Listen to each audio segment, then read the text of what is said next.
Now I request to read the Bible from 1 Kings 14th chapter and 8th verse. మొదటి రాజులు 14వ అధ్యాయము 8వ వచనం చదువుతున్నాను, 7 కూడా చదువుతున్నాను.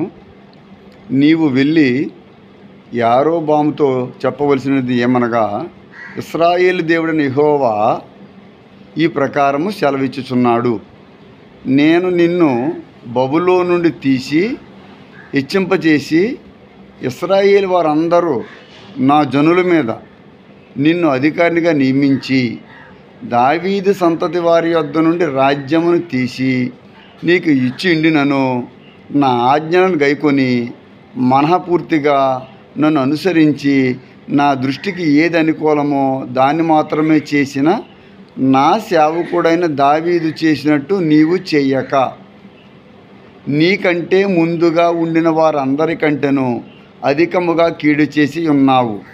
నన్ను బొత్తుగా విసర్జించి ఇతర దేవతలను పోత విగ్రహములు పెట్టుకుని నాకు కోపము పుట్టించి ఉన్నావు. కాబట్టి యెరోబాము సంతతి వారి మీదకి నేను కీడు రప్పించుచు ఇశ్రాయేలు వారిలో అల్పులను కానీ గనులను కానీ లేకుండా మగవారిని అందరినీ యారోబాము వంశము నుండి నిర్మూలము చేసి పెంట అంతయు పోవునట్లుగా ఒకడు అవతలకు దానిని ఈడ్చి వేసినట్లు యారోబాము సంతతిలో శేషించే వారిని నేను ఊడ్చివేయుదును.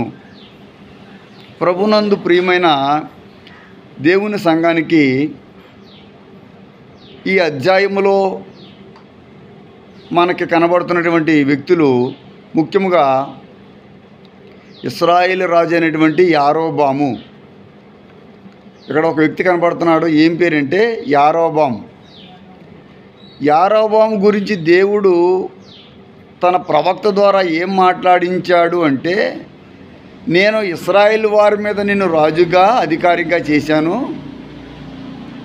నేను యాక్చువల్గా ఇశ్రాయేలుల సంతతి వారికి రావాల్సిన పీఠాన్ని కూడా నీకే ఇచ్చాను, కానీ నీవు నా ఆజ్ఞలను గైకొనకుండా నన్ను అనుసరించకుండా నీ దృష్టికి ఏది అనుకూలమో నువ్వు అదే చేసుకుంటూ వస్తున్నావు. నీవు నా దగ్గరికి ఒక ప్రవక్తను పంపించావు, తన కుమారుడు అస్వస్థతగా ఉన్నాడు. యారోబాము రాజు అయిన యారోబాము యొక్క కుమారుడు అనారోగ్యంతో బాధపడుతూ ఉన్నాడు. ఆ సమయంలో నా కుమారుడు బతుకుతాడా లేదా అని యారోబాము తన భార్యతో ఇలా అన్నాడట, నీవు లేచి యారోబాము భార్యవని తెలియకుండా మారువేషం వేసుకుని షీలోహునకు వెళ్ళు. ఈ జనుల మీద నేను రాజును అగుదునని సమాచారం నాకు తెలియజెప్పిన ప్రవక్త యొక్క ఆహియా అనే ఒక ప్రవక్త ఉన్నాడు. ఆ ప్రవక్త దగ్గరికి వెళ్ళి, ఇదిగో వెళ్ళేటప్పుడు అతని దగ్గరికి ఒక బుడ్డి తేనె చేత పట్టుకుని అప్పములను రొట్టెలను పట్టుకుని బిడ్డ ఏమవునో తెలుసుకో అని తన భార్యను మారు వేషంలో పంపిస్తున్నాడు ప్రవక్త దగ్గరికి. అప్పుడు ఈ ప్రవక్త దేవుని యొక్క చిత్తాన్ని తెలుసుకుని ఈ రాజుకు చెప్తున్నటువంటి మాట, అయ్యా నిన్ను దేవుడు అధికారిగా చేశాడు, కానీ నువ్వు దేవునికి కృతజ్ఞతగా జీవించలేదు అంటూ ఒక మాట అన్నాడండి. ఏ మాట అన్నాడంటే, నా దృష్టికి ఏది అనుకూలమో దాన్ని మాత్రమే చేసిన నా సేవకుడైన దావీదు చేసినట్లు నీవు చేయక. దేవునికి మహిమ కలుగును గాక. హల్లెలూయా. ఇక్కడ ఒక మంచి మాట ఉందండి. నా సేవకుడైన దావీదు, దేవుడికి స్తోత్రాలు. అంటే సేవకులను దేవుడు ఏమన్నాడంటే, నా సేవ అంటే పరిచర్య. సేవ అంటే దేవుడు పరిచర్య, దేవుడు అప్పచెప్పిన పరిచర్య, దేవుడు అప్పచెప్పిన పని. అది వాక్యం చెప్పడమే అవ్వక్కర్లేదు. దేవుడు ఏది పని అప్పచెప్పితే ఆ పని చేయటమే దేవుడి పరిచర్యలో ప్రతి ఒక్కరూ తెలుసుకోవాల్సినటువంటి భాగం. దేవుడు ఒక వ్యక్తిని నియమించి రాజుగా తన ఆజ్ఞలు గైకొనేలాగా ఉండమని దేవుడు చెప్పినప్పటికీ కూడా యారోబాము తన దృష్టికి అనుకూలమైనది చేశాడు, కానీ దేవుడి దృష్టికి అనుకూలమైనది చెయ్యలేదు. ప్రతి ఒక్క వ్యక్తి కూడా దేవుని క్రియలను దేవుని నియమాలను పాటించాలి. సేవకుడే కాదు, పరిశుద్ధ గ్రంథములో సేవకురాళ్ళు కూడా ఉన్నారు. ఏడమ్మా ఎవరున్నారండి? సేవకురాళ్ళు కూడా ఉన్నారు. ఉదాహరణకి ఎస్తేరమ్మ హన్నా అనేటువంటి ఆ దాసురాలు ఏమంటుందో మీకు తెలుసా? దేవుని పరిశుద్ధ గ్రంథం మనం చూస్తున్నప్పుడు సేవకురాలు ఏమంటుందో తెలుసండి? సేవకుడే కాదు, పరిశుద్ధ గ్రంథంలో సేవకురాలు గురించి కూడా ఉంది. ఈ యొక్క సమూయేలు గ్రంథంలో, మొదటి సమూయేలు గ్రంథంలో సమూయేలు తల్లి అయినటువంటి హన్న ఏమంటుందో తెలుసా? నీ సేవకురాలైన నాకు మగపిల్లను దయచేసిన ఎడల. 1వ అధ్యాయము 11వ వచనం. హల్లెలూయా. ఇక్కడ అసలు విషయం ఏంటంటే సేవకుడు, సేవకురాలు. దేవుడు మందిరానికి వచ్చి ఈమె దేవుడితో ఇలా మాట్లాడుతుంది, నీ సేవకురాలైన నాకు. ఈవిడ నిజంగా ఎటువంటి సేవ చేయకపోతే పరిశుద్ధాత్మ దేవుడు ఈ మాట ఆవిడ గురించి రాయిపించి ఉండేవాడా? ఆవిడ నిజంగా ఇటువంటి సేవ చేయలేదనుకోండి, దేవుడు గుడ్డివాడా? దేవుడికి ఏం కనబడదా? ఆ మాట ఎందుకు ఇలా వస్తుంది? నీ సేవకురాలైన నాకు మగపిల్లను, ఆవిడ అడగడం మగపిల్లను దయచేసిన ఎడలా అంటే దేవుడి దగ్గరకు వచ్చేటప్పటికి మనం చూపించవలసింది మనం చేసిన సేవ. దేవుడు మన నుండి కోరుతున్నది ఆయన మనకు అప్పచెప్పిన సేవ యొక్క రిజల్ట్. మనకు ఆయన అప్పచెప్పినటువంటి పనిని మనం సరిగ్గా నిర్వహించామా లేదా అనేది దేవుడు చూస్తాడు. ఆవిడ అంటుంది మరలా, నీ సేవకురాలైన నన్ను పనికిమాలిదానిగా ఎంచవద్దు. ఈ మాటలు ఎందుకు చదువుతున్నానో మీరు తెలుసుకోవాలి. 1వ అధ్యాయం 16వ వచనంలో ఆ దాసురాలు ఏమంటుందో తెలుసండి? ఇప్పుడు మన విషయానికి వచ్చేటప్పటికి లోకంలో మనము చాలామందికి పనికి మాలిన వాళ్ళం. మనం ఎందుకో తెలుసండి? మనం దేవుణ్ణి నమ్ముకున్నాం కాబట్టి వాళ్ళ దృష్టిలో మనం అంతా కూడా పనికి మాలిన వాళ్ళం. మనం యేసుక్రీస్తు దగ్గరకు వచ్చాం, మనం దేవుని యొక్క రక్షణ పొందాం, బాప్తిసం పొందాం, దేవుణ్ణి నమ్ముకుని ప్రార్థన చేసుకుంటున్నాం, మనుషుల సంప్రదాయాలు విడిచిపెట్టాం, దేవుణ్ణి ప్రేమించడం ప్రార్థించడమే చేస్తున్నాం. కాబట్టి మనము లోకం దృష్టిలో పనికి మాలిన వాళ్ళం అండి. ఇది గుర్తుంచుకోవాలి. మనం ఎప్పుడూ కూడా లోకం దృష్టిలో పనికి మాలిన వాళ్ళమే, కానీ దేవుడి దృష్టిలో మాత్రము పనికి మాలిన వాళ్ళము కాము. ఇది కూడా గుర్తుంచుకోవాలి. ఆవిడ అంటుంది ఈ మాట, నీ సేవకురాలైన నన్ను పనికి మాలిదానిగా ఎంచవద్దు. అంటే దేవుడు తన సేవకులను కానీ సేవకురాలను కానీ పనికి మాలినగా వాళ్ళగా ఎంచుకోడు, ఎంచడు. పనికిరాని పాత్రలను పనికొచ్చే పాత్రలుగా దేవుడు చేసుకుంటాడండి. బలహీనమైన పాత్రల్ని బలమైన పాత్రలుగా మార్చుకుంటాడు. నేను ఎప్పుడు బలహీనుడను అప్పుడే బలవంతుడను. పరిశుద్ధ గ్రంథంలో ఎవరిని చూసినా బలహీనలను దేవుడు ఏర్పాటు చేసుకున్నాడు తన జనాంగంగా. బలహీనమైనటువంటి గ్రూప్ పీపుల్ని దేవుడు తన యొక్క సేవ నిమిత్తం, పరిచయ నిమిత్తం, గనులను సిగ్గుపరచడానికి దేవుడు వెర్రివారిని దేవుడు ఎన్నుకున్నాడు. యేసుక్రీస్తు పుడతాడని తల్లిదండ్రులకు చెప్పినా యేసుక్రీస్తు కరెక్ట్గా పుట్టాడని చెప్పింది ఎవరికో తెలుసండి? ఒక బలహీనమైన గ్రూప్కే చెప్పాడు. రాత్రి కాలంలో ఆ యొక్క గొర్రెల మందను, పశువుల మందను మేపుకుంటున్నటువంటి మరి పెద్దగా చదువు సంధ్యలు లేనటువంటి వారికి దేవుడు దూత ప్రత్యక్షమైంది. హల్లెలూయా. ఇదే దూత రాజుగారి దగ్గర ప్రత్యక్షమై ఉంటే వేరేగా ఉండేది. కానీ దూత ఎవరి దగ్గరికి రాలేదు? రాజుగారి దగ్గర రాలేదు. ఎందుకంటే రాజులంటే మనకి గొప్ప, కానీ దేవదూతలకి దేవుడికి కాదు. ఇప్పుడు మీరు గమనించవలసింది, మనము దేవుడికి చాలా ప్రత్యేకమైన వారు. ఆయన దగ్గరికి వచ్చి ఆయన మాట విందాం, ఆయన మాట ప్రకారం చేద్దాం అని చేస్తున్నవారు కానీ, చేద్దాం అనుకున్న వారిని కానీ దేవుడు పనికిమాలిన వాళ్ళుగా చూడడు. మనం మంచి బట్టలు వేసుకుని వస్తే అందరూ రండి కూర్చోమండి అండి అంటారు.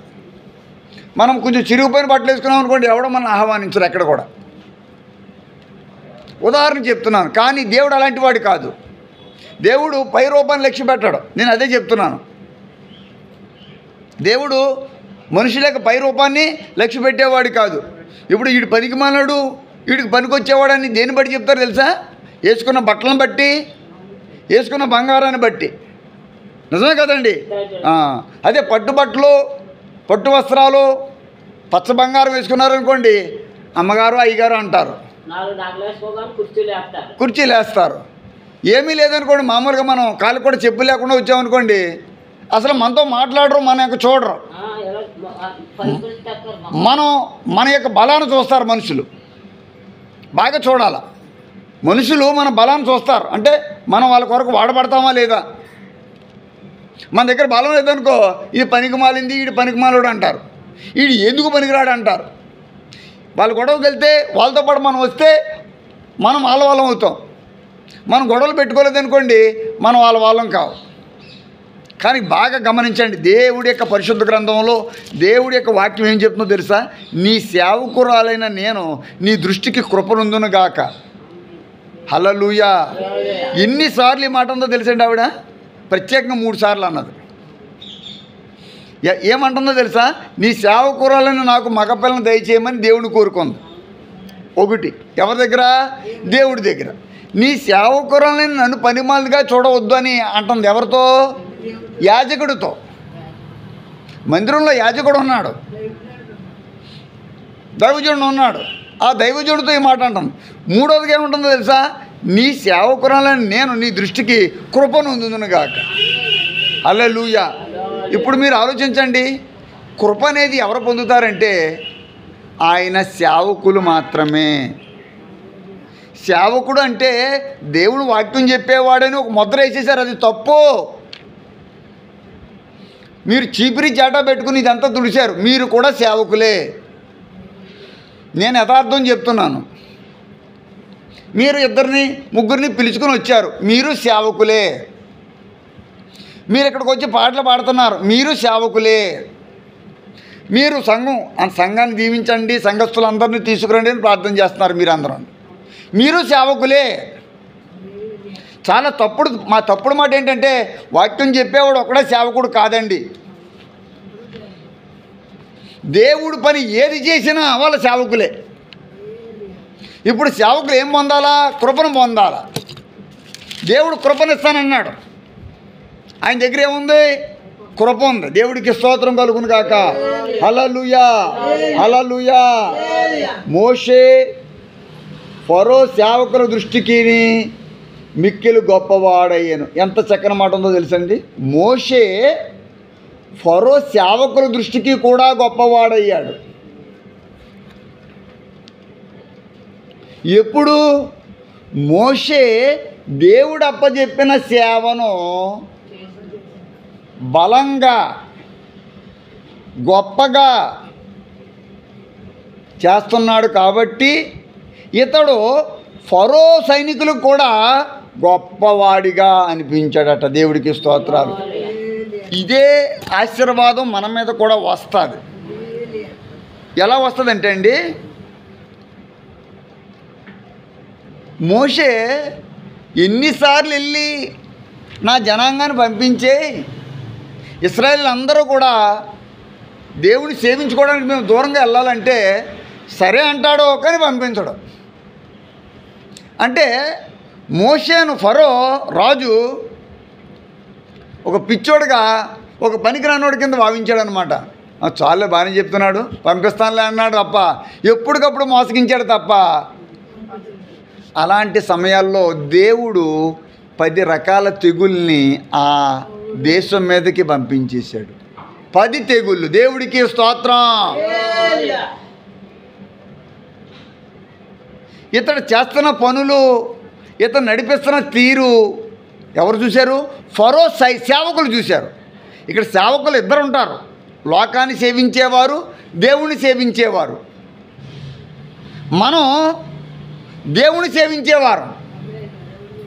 మనల్ని లోకస్తులు చూసినప్పుడు వాళ్ళు మెచ్చుకునే స్థితిలో మనం ఉండాలి అంటే మనం దేవుడి సేవను గొప్పగా చేయాలి, బలంగా చేయాలి. దేవుడి సేవను విడిచిపెట్టకూడదు అమ్మా, దేవుడి ప్రేమను విడిచిపెట్టకూడదు, దేవుడి సేవను విడిచిపెట్టకూడదు, దేవుని ప్రేమను నేను అతని సేవకుల హృదయములను కఠినపరుచుతును అని దేవుడు మాట్లాడుతున్నాడు ఫరోతో, మోషేతో. ఫరో గురించి ఏమన్నాడు తెలుసండి? నేను ఫరో యొక్క సైనికుల్ని, ఫరో యొక్క హృదయాల్ని, సేవకుల్ని, వాళ్ళ హృదయాల్ని కఠినపరుస్తాను. లోకస్తుల యొక్క సేవకుల్ని యొక్క హృదయాల్ని దేవుడు కఠినపరిచేశాడు. కానీ మనకైతే మెత్తని హృదయాన్ని ఇచ్చాడు. తన బిడ్డలకు మాంసపు ముద్ద వంటి హృదయాన్ని దేవుడు మనకిస్తాడని వాగ్దానం ఇస్తున్నాడు. అందుకనే మీరు కరిగి కఠినత్వాన్ని విడిచిపెట్టారు. మనం దేవుడు నమ్ముకోకపోతే మనం కూడా చాలా కఠినంగా ఉండేవాళ్ళమే. మనలో యేసుక్రీస్తు లేడు అనుకోండి, మీలో చెప్పండి, మీరే కాదు నేనే కాదు చాలామంది గొడవలు పెడతాం. మనం కూడా వాళ్ళకలా తిట్టగలం, మనం వాళ్ళతో పాటు యుద్ధం చేయగలం వాళ్ళకలాగా. కానీ ఈ రోజున మనలోనికి దేవుడు వచ్చాడు కాబట్టి మనం మాటను కంట్రోల్ చేసుకుంటున్నాం. సరే అని ప్రతి విషయాన్ని ఎవరికి అప్పచెప్తున్నాం? దేవుడికి అప్పచెప్తున్నాం. ఎవరికి అప్పచెప్పాలా? దేవుడికి అప్పచెప్పాలి. వాక్యం చెబుతుంది, మోషే ఫరో సేవకుల దృష్టికి మిక్కిలి గొప్పవాడయ్యాడట. ఆ సేవకులు అనుకున్నారట, అయ్యి బాబోయ్ మోషే లాంటి వాడు ఎవడో లేడము. ఎవరు అతన్ని గొప్ప చేశారు? దేవుడు. ఎందుకు? మోషే దేవుని సేవకుడు. ఇప్పుడు నేను మీకు రావడంతో చెప్పాను, మీరు ఎవరి సేవకులు? మీరు ఎవరు సేవ చేయాలి? చేస్తున్నారు కాబట్టి మిమ్మల్ని కూడా దేవుడు గొప్పవారిగా చేయగలడు. హల్లెలూయా, హల్లెలూయా, హల్లెలూయా. దేవుడికి తన సేవకులు ఎవరు, తన సేవకులు కాని వారు ఎవరో తెలుసు ఆయనకి. వాక్యం చెప్తుంది, నా సేవకుడైన మోషే అట్టివాడు కాడు. సంఖ్యాకాండం 12వ అధ్యాయం 6వ వచనంలో మాటికి ఆయన ఏమన్నాడు తెలుసండి? నా సేవకుడు. ఇందాక దావీదు గురించి చూపించాను. ఒక రాజుతో, వేరే రాజుతో, యారాబుతో మాట్లాడడానికి దేవుడు ఎవరిని ప్రామాణికంగా తీసుకున్నాడు తెలుసా? దావీదుని. ఇప్పుడు మీరు పండ్లు కొనడానికి వెళ్ళారు, ఉదాహరణకి మామిడికాయలు కొనడానికి వెళ్ళారు. అక్కడ కాయలు బాలేవు. మీకు అతను బాగా తెలిసిన వ్యక్తే. ప్రతి సంవత్సరం అతని దగ్గరే పచ్చడికి మామిడికాయలు తీసుకుంటారు. ఉదాహరణకి ఈ సంవత్సరం అతని దగ్గరికి వెళ్ళారు. చేతుల పైకి దేవుడికి స్తోత్రం చెప్పండి, హల్లెలూయా. ప్రతి సంవత్సరం అతని దగ్గరికి వెళ్తారు మామిడికాయలు కొనడానికి. ఎప్పుడు బాగానే ఇచ్చాడు. ఈ సంవత్సరం అతని దగ్గరికి వెళ్ళారు. చూస్తే కాయలు చిన్నవి, నలిగిపోయినట్టుగాని ఎండిపోయినట్టుగా ఉన్నాయి. ఇప్పుడు మీరు ఏమంటారు అంటే, లాస్ట్ ఇయర్ తీసుకున్నప్పుడు మంచి కాయలు ఇచ్చావు, ఇప్పుడేంటి ఇలాంటి కాయలు ఇచ్చావు అంటే, ఇప్పుడు కాయల్ని లాస్ట్ ఇయర్ కాయలతో ఏం చేసుకున్నారు? పోల్చుకున్నారు. దేవుడికి స్తోత్రం. యారాబోము అంటున్నాడు, ఏమయ్యా నువ్వు రాజువి, నీకంటే ముందు రాజు ఒకడు దావీదు అనేవాడు చేశాడు, అతడు నా సేవకుడైనా దావీదు. హల్లెలూయా. నా సేవకుడు నా ఇష్టానుసారంగా చేశాడు. నేను ఏర్పాటు చేసుకుంటే నువ్వు నీ ఇష్టానుసారంగా చేస్తున్నావు. అందుచేత రాజ్యాన్ని మీ నుండి నేను తొలగిస్తాను. నీకు కానీ నీ సంతతికి కానీ రాజ్యం లేకుండా చేసేస్తాను. ఇప్పుడు మనకు ఆహారం లేకుండా, ఆస్తి లేకుండా, పేరు ప్రఖ్యాతులు లేకుండా, ఆరోగ్యం లేకుండా చేసింది సాతానుడు. దేవుడికి స్తోత్రం గట్టిగా చెప్పండి. మీరు గమనించండి, మీరందరూ గమనించండి. ఇప్పుడు మన దగ్గర ఉన్న అన్ని ఆరోగ్యం, ఏటమ్మా గట్టిగా చెప్పండి, ఆరోగ్యం, ఆస్తి, బలం, పేరు ప్రఖ్యాతులు, ఇవన్నీ దేవుడికి తొలగించేసింది ఎవరు? సాతానుడు. ఇవన్నీ తొలగింపబడ్డాయి. కానీ మనం ఎవరి సేవకులం? దేవుని సేవకులం. ఇక్కడ వాగ్దానం ఒకటి దేవుడు ఇస్తున్నాడు. తన సేవకుల ఎడల ఆయన కృప చూపుతాడు. నా కృప నీకు చాలును. దేవుని యొక్క వాక్యం చెప్తుంది. ద్వితీయోపదేశ కాండంలో చక్కని మాట ఉంది. దానికంటే ముందు సంఖ్యాకాండంలో ఒక మాట ఉంది. Book of Numbers 14th chapter 24వ వచనంలో, నా సేవకుడైన కాలేబు మంచి మనసు కలిగి. దేవుడు కొంతమందిని తన సేవకులుగా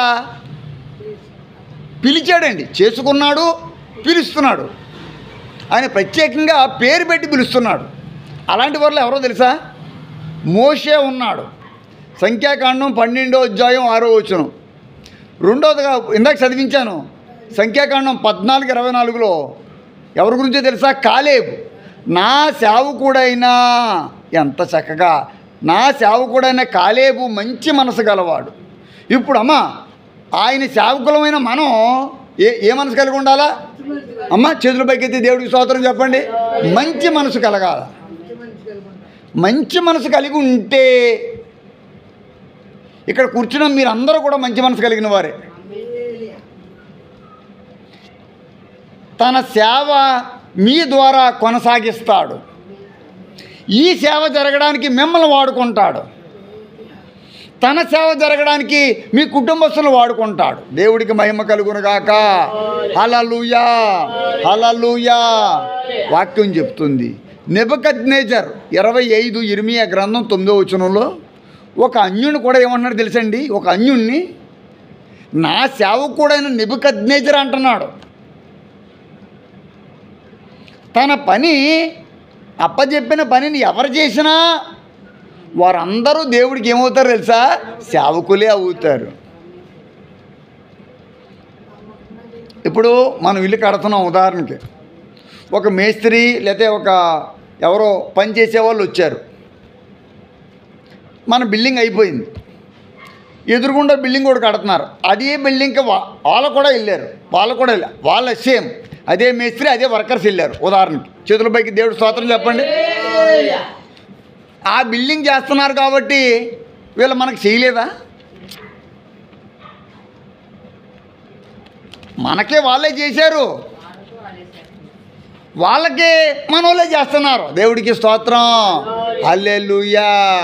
వాక్యం చెబుతుంది, నెబుకద్నెజర్ అనేటువంటి అన్యరాజుని దేవుడు నా సేవకుడని పిలుస్తున్నాడు. పరిశుద్ధ గ్రంథం ఇర్మియా గ్రంథం 25:9లో. ఈ రోజున మనమందరం కూడా, మన ఇంట్లో వారందరూ కూడా, మన సంఘం అంతా కూడా దేవుని సేవకులుగా మనం పిలవబడాలి. ఎవరి చేత? అది దేవుడి చేత. మనుషుల చేత పాస్టర్ గారని, బిషప్ గారని, అయ్యగారని పిలవడం గొప్ప కాదు. మీరు నన్ను పిలవడం గొప్ప కాదండి. దేవుడు మిమ్మల్ని నన్ను పిలవడం గొప్ప. హల్లెలూయా. దేవుడు అంటాడు, నువ్వు అయ్యగారి అని, నువ్వు బిషప్ అని, నువ్వు పాస్టర్ గారు అని, నువ్వు బోధకుడు అని పిలిపించుకోకో. ఆయన ఎవరి చేత ఏం పిలిపించుకోలేదు. ఆయన ఒక ఆవిడ రబ్బుని అని పిలుస్తుంది. ఒకడు బోధకుడా, సద్బోధకుడా అని పిలుస్తున్నాడు. నన్ను నువ్వు బోధకుడు అని ఎలా పిలుస్తున్నావు అని ఆయన అడుగుతాడు ఒక్కొక్క సందర్భంలో. ప్రియమైన దేవుని సంగమా, మనం బోధకులమని మనం పిలిపించుకోకూడదు. చాలామందికి పాస్టర్ గారంటే చాలా గొప్పగా అనుకుంటూ ఉంటారు వాళ్ళు. మనం ఏ పేరు చేత మనం పిలిపించుకోకూడదు. మన బోధకుడు ఎవరు? మన దేవుడే మన బోధకుడు. మన పరిశుద్ధాత్మ దేవుడే మనకు బోధకుడు. నేనేం బోధిస్తున్నాను? వాక్యంలో ఉన్నది చెప్తున్నాను తప్ప నేనేం బోధిస్తున్నాను మీకు? నా సొంతంగా ఏం బోధిస్తున్నాను నేను?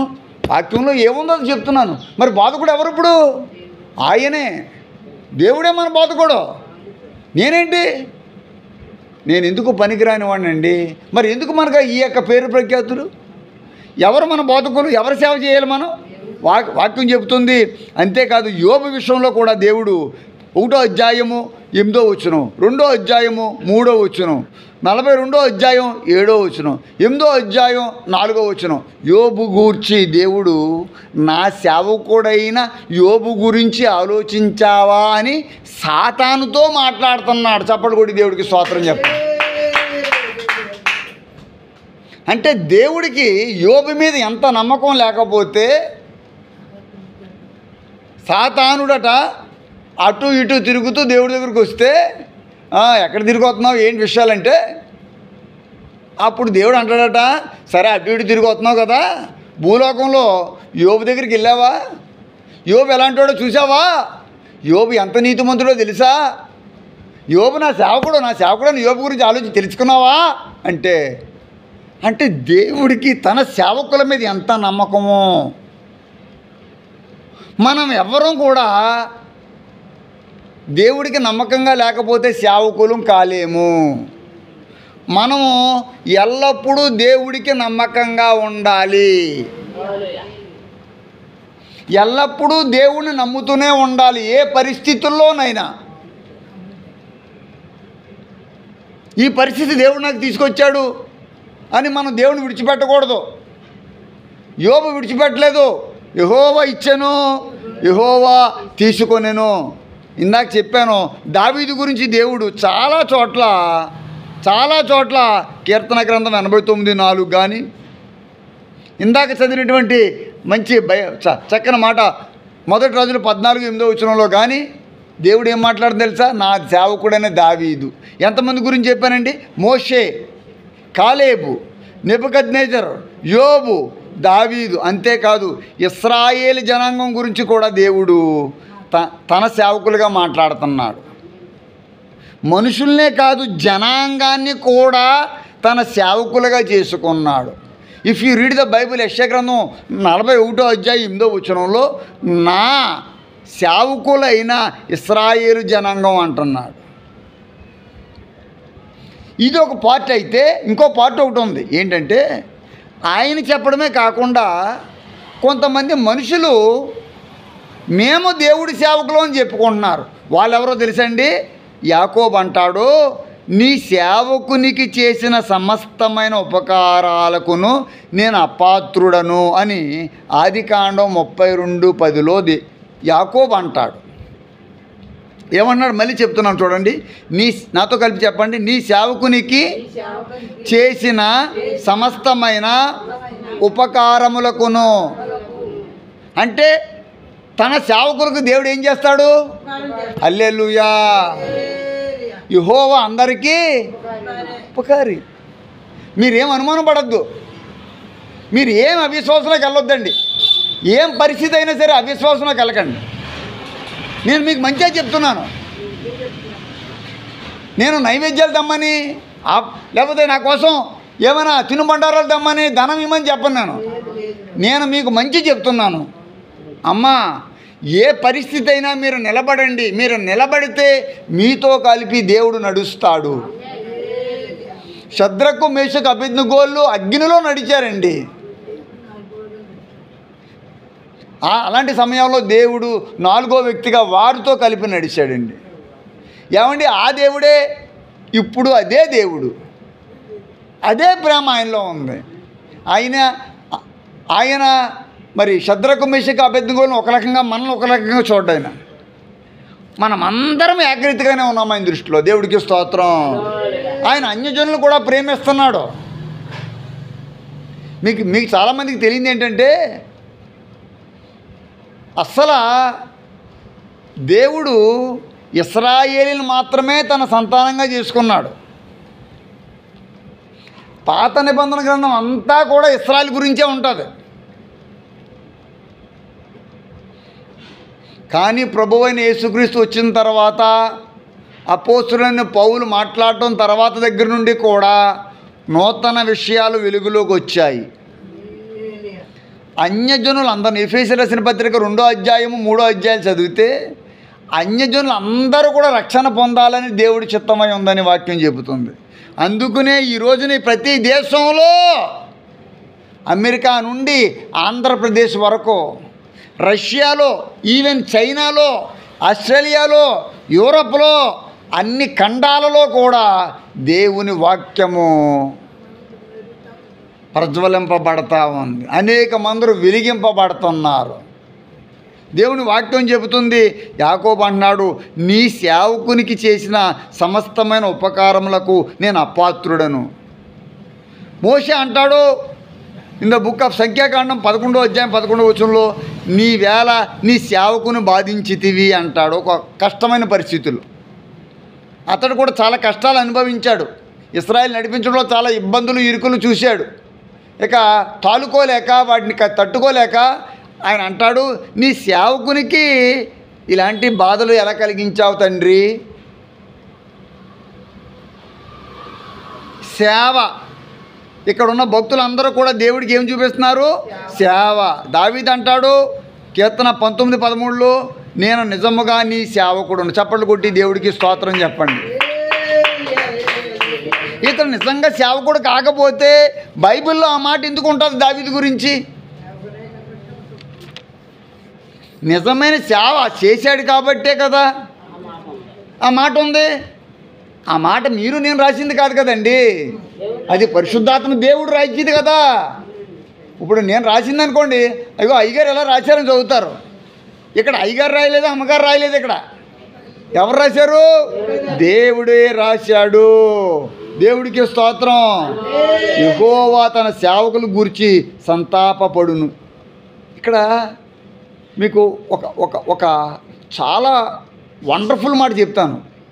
యెహోవా తన సేవకులను గూర్చి సంతాపపడును. ద్వితీయోపదేశకాండం 32-37లో ఈ మాట ఉంది. మరి తర్వాత కూడా ఇంకో మాట ఉంది, అది కూడా చదివి మీకు ఎక్స్ప్లెయిన్ చేస్తాను. హతులైన తన సేవకులను బట్టి ఆయన ప్రతిదండన చేయును. అదే 32-43లో ఉంది. హతులైన తన సేవకులను బట్టి అంటే ఏంటి తెలుసా? తన సేవకులను ఎవరైనా చంపేశారనుకోండి, వాళ్ళని బట్టి ఆయన ప్రతీకారం తీర్చుకుంటాడట. ఆయన ఏం విడిచిపెట్టాడట. ఇప్పుడు మిమ్మల్ని ఎవరైనా ముట్టుకున్నారనుకోండి, మిమ్మల్ని బలపరిచే మాట చెప్తున్నాను, జాగ్రత్త వినండి.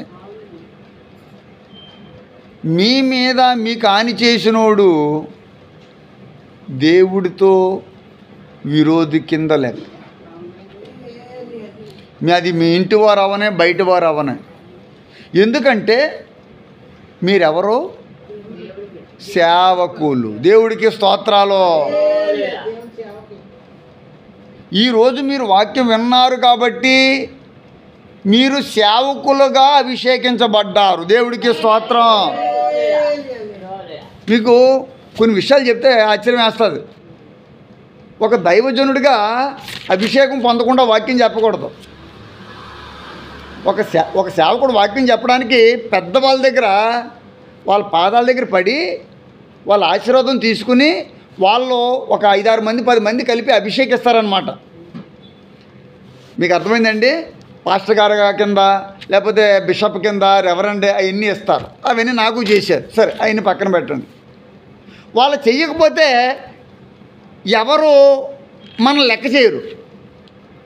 వాళ్ళు మనకి ఆ అభిషేకం చేయలేదనుకోండి, అందరి ముందు, వందలాది ముందు, వేలాది మంది జనం ముందు ఈ అభిషేకం ఈయన దైవజనుడిగా మేము అభిషేకిస్తున్నామని 10 మంది కలిపి పెద్దోళ్ళు, ముసలోళ్ళు, వృద్ధులు, అనుభవజ్ఞులు తల మీద చేతులు పెట్టి తల మీద నూనె పోసి బైబిల్ పెట్టి అభిషేకిస్తారు.